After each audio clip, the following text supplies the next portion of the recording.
अली इमाम मनास्तो मनम गुलाम अली हजार जान गिरामी फिदा बनाम अली अली अली। खुदा की कसम अब जो मैं आगे बातें बताने जा रहा हूँ मुझे उम्मीद है कि मजमे में कई लोग खड़े होकर नारा लगाएंगे। एहसान शाकिर भाई नारा लगा रहे थे, मैं जहन के हाशिए पे सोचने लगा या अल्लाह क्या ये शायर लोग ही नारा लगाते हैं, क्या ये सुन्नी लोग ही नारा लगाता है, क्या असरावल का लोग ही नारा लगाता है। जब मैं ये सोचने लगा तो नहीं जनकपुर जो नेपाल की सरजमीन पे है वहाँ पे एक पंडित है जिनका नाम पंडित सोमनाथ स्वामी है। पंडित सोमनाथ स्वामी ने कहा अरे सुन सुन मुस्तफा का नारा तू ही नहीं लगाता है, मुस्तफा के नाम का नारा तो हम भी लगाते हैं, नबी का नारा तो हम भी लगाते हैं। मैंने कहा महाराज जी आप कैसे नारा लगाते हो? तो उन्होंने कहा हम भी नारा लगाते हैं। सुनिए सुरेश भाई और आपके टीम के लोगों, मेरे नबी के नाम का नारा जनकपुर की सरजमीन पे 350 साल पहले किताब अंतिम संदेश है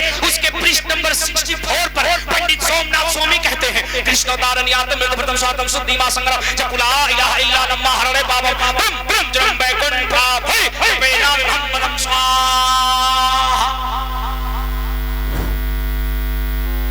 जरा बोलो नमस्कार के सुभान अल्लाह।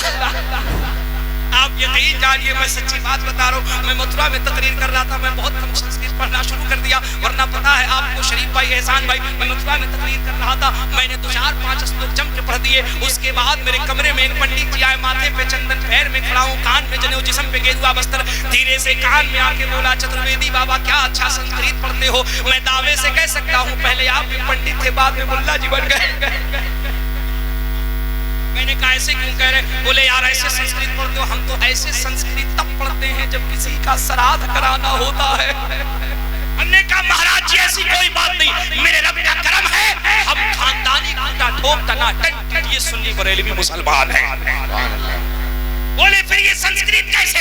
मैंने कहा हम यही तो बताना चाहते हैं। दुनिया के तमाम धर्म की किताबें खोलो ना, ऋग्वेद खोलो, यजुर्वेद खोलो, अथर्ववेद खोलो, सामवेद खोलो, वाल्मीकि रामायण खोलो, रामचरितमानस खोलो, एंगेली किसी की खोलो, तौरेत खोलो, ज़बूर खोलो, इंजील खोलो, दुनिया की तमाम किताबों को एक प्लेटफॉर्म पे रखो और रखकर पूछो ए दुनिया की किताबों बताओ मुस्तफा कैसे है? तो ये किताबें कहती हैं कि इस्लाम सीना बसीना न होता, खुदाई का ऐसा करीना न होता, ज़मीन आसमां चाँद सूरज सितारे मोहम्मद न होते तो कुछ भी न हो।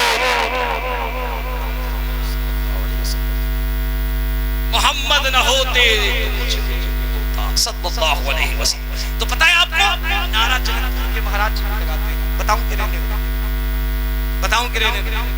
सही बताओ, बता दो तो हाथ उठा के बताओ कितने लोग घर जाके बीबी को सलाम करेगा? जवान तो जवान बुढ़ो उठा के कह रहा है सुभान अल्लाह सुभान अल्लाह। खुदा की कसम चचा आप जब मुस्कुराते हैं ईमान ताजा हो जाता है। सुभान अल्लाह है माशाअल्लाह। एक नारा है जिंदाबाद। असरावल के सरजमीन के नौजवान आपकी ताकत देखना। देखिए शेर बोल रहा है, शेर जल्दी से नारा लगता है। जल्दी नारा लगाइए चचा।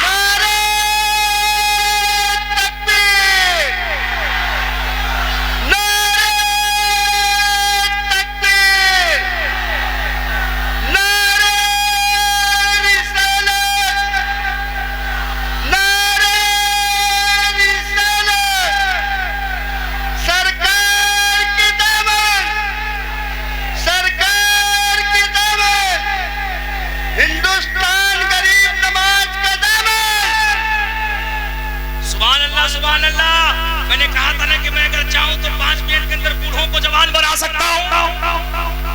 हाय हाय हाय हाय हाय हाय चचा आप क्या बैठे जैसे लग रहा है 440 वोल्ट करंट आ गया है। सुभान अल्लाह। तो मैं बता दूं आपको जनकपुर के महाराज जी कैसे नारा लगाते हैं। जनकपुर के महाराज जी कैसे नारा लगाते हैं बताऊं कि रहने दो? बता दो मोहब्बत से या रसूल अल्लाह। कृष्णोदारन यातम मृतम स्वातम सुद्धीमा संग्राम चकुला इलाहा इल्ला नम्मा हरणे बाबा ब्रह्म ब्रह्म जन्म बैकुंठ प्राप्ति बेना ब्रह्मणं स्वाहा। सुभान अल्लाह सुभान अल्लाह। हमारे हिंदू भाई भी मुस्कुराएंगे, गदगद करेंगे और कहेंगे क्या चतुर्वेदी बाबा क्या खोज के लाया है। क्या कहते हैं महाराज जी? कृष्णोदारन यातम मृतम स्वातम सुद्धीमा संग्राम चकुला इलाहा इल्ला नम्मा हरणे बाबा ब्रह्म ब्रह्म जन्म बैकुंठ प्राप्ति बेना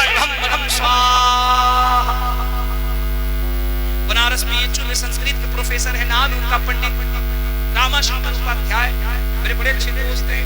मैं बैठा हुआ था, यूं ही मैं बैठ करके मंत्र पढ़ रहा था।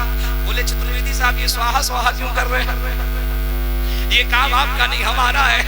हमने कहा महाराज जी सही से मुझे एक बात बता दिए, स्वाहा का मतलब क्या होता है? बोले देखिए ना, ये अंदर की बात है, बाहर नहीं ला सकते।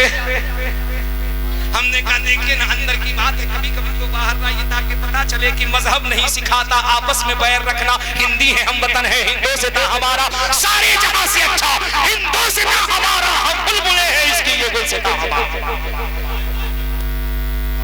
अंदर की बात बाहर लाइए, बोलिए मत लाइए मत लाइए, अंदर की बात अंदर रहने दीजिए। हमने कहा महाराज जी बाहर ला दीजिए, बता दीजिए स्वाहा का मतलब क्या होता है। बोले चतुर्वेदी बाबा कैसे ला दूं? मैंने कहा ला दीजिए वैसे ही जैसे आप लाते हैं। बोले ठीक है लाता हूँ, लेकिन एक वादा कीजिए। मैंने कहा वादा करता हूँ। बोले वादा कीजिए कि मंत्र का मैं मतलब बताऊंगा तो आप किसी को नहीं बताइएगा। मैंने कहा मैं कसम खा के वादा करता हूँ कि आपको नहीं बताऊंगा, आपके अलावा पूरी दुनिया को बता दूंगा। उन्होंने कहा नहीं नहीं बता दीजिए। हमने कहा बता दीजिए। बोले सुनिए बताता हूँ। उन्होंने स्वाहा का मतलब बताया और क्या कायदे से बताया। उन्होंने कहा स्वाहा का मतलब ये होता है कि जिंदगी में अगर कोई भी पाप किया है, गुनाह किया है, गंदगी की है, खताएं की है, बलाएं किया है, अगर कोई भी पाप का काम किया है, उल्टा सीधा गलत सही किया है, हम लोग एक मंत्र पढ़ते हैं शादी के वक्त में, ताकि इस मंत्र को पढ़ते ही सारा पाप अग्नि में जल करके भस्म हो जाए।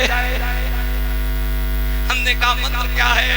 बोले मंत्र है बाप ताप पिता विद्यु देते हुए हम स्वाहा। मैंने कहा इसका मतलब? बोले इसका मतलब ये होता है कि वर और वधू दूल्हा और दुल्हन जब अग्नि को साक्षी मान करके फेरा लेते हैं, जो पुरोहित होते हैं उनकी तरफ से मंत्र पढ़ते हैं, हे बाप ताप पिता विद्यु देते हुए हम स्वाहा, हे बाप ताप पिता विद्यु देते हुए स्वाहा। मैंने कहा मतलब क्या? बोले मतलब ये कि दूल्हा दुल्हन लड़का लड़की जिंदगी में जो भी पाप किया है, गलती की है, खता गुनाह बुराई किया है, आज अग्नि में जल के सब भस्म हो जाए। मैंने कहा खुदा की कसम अगर इस मंत्र को पढ़ने से सारा पाप अगर जल जाता होगा तो असरावल की हमारी बहनें अपने अपने आदमी से बहुत परेशान है। हम असरावल जा रहे हैं, कह देंगे मेरी बहनों इस मंत्र को याद कर लो, और तुम्हारा आदमी जब शाम को घर आए तो चूल्हे के पास बिठाल के यही मंत्र पढ़ देना, झगड़ा खत्म हो जाएगा। बोले चतुर्वेदी साहब बात सही है। मैंने कहा अच्छा एक बात बताइए, जब मंत्र पढ़ने से पाप खत्म होता है तो सरयू के तट पे बैठ करके तो तुलसीदास कुछ और पढ़ रहे हैं। बोले क्या पढ़ रहे हैं? मैंने कहा सरयू की सरजमीन पे, सरयू के तट पे गोस्वामी तुलसीदास जी जो राम जी के बड़े पक्के भक्त थे और हैं भी, जब वो तुलसीदास लिख रहे थे उनसे पूछा गया महाराज जी ये बताइए पाप कैसे खत्म होता है, गुनाह कैसे खत्म होता है, बुराई कैसे खत्म होती है? तो महाराज जी ने एक बड़ी प्यारी बात कही थी, कहिए तो बता दूं वरना रहने दूं। बता दूं? सही बताओ बता दूं? अरे जोर से बोलो बता दूं। तो कितने लोग सुभान अल्लाह नहीं कह करके सुनिएगा? अच्छा कितने लोग सुभान अल्लाह कह करके सुनिएगा? हाथ उठाइए। सुभान अल्लाह। अच्छा हाथ उठा के बताइए कितने लोग पैसा दे के सुनिएगा? सुभान अल्लाह सुभान अल्लाह। जरा मुस्कुरा के कह दीजिए या रसूल अल्लाह। देखिए ना इस्लाम क्या है, प्रेम क्या है। कौन कहता है कि धर्म लड़ने की, टूटने की, झगड़े की बात करता है? खुदा की कसम वो धर्म हो ही नहीं सकता जो लड़ने की बात करता है। धर्म तो उसी को कहा जाता है जो दुनिया में इंसान को इंसान से मिलाने की बात करता है। जब पूछा गया तो वो कहते हैं यहाँ न पक्षपात कचूरा कहो, वेद पुराण सनवंत वा कहो, संवत विक्रम दो अरंगा महाकोक नरसित पंगा, तब से मानो जंतु विकारे दिन को वंश भया भितारे, तब तक सुन दरमाते त्रिकोया, अरे बिना मोहम्मद पार ना हो।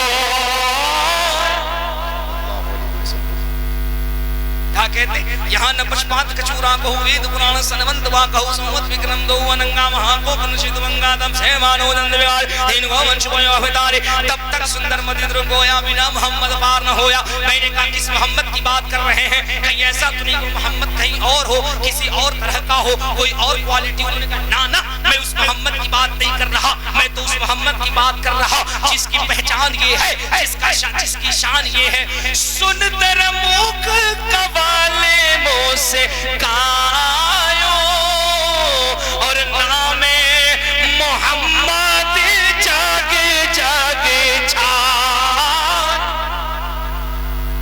आए आए आए, वो कहते मैं उस मोहम्मद की बात कर रहा जिसकी शान ये है, सुनकर मुंह कमल मुस्कायो नामे मोहम्मद जग जग छायो। मैं उस मोहम्मद की बात कर रहा जिसका चेहरा 14वीं के चांद से ज्यादा खूबसूरत है। सुभान अल्लाह सुभान अल्लाह, जिसका चेहरा 14वीं के चांद से ज्यादा खूबसूरत है और जिसकी शान ये है नाम मोहम्मद जग जग छायो। वो पैदा तो मक्के में हुआ था लेकिन उसके नाम का चर्चा दुनिया के कोने कोने में हो रहा है। सुभान अल्लाह।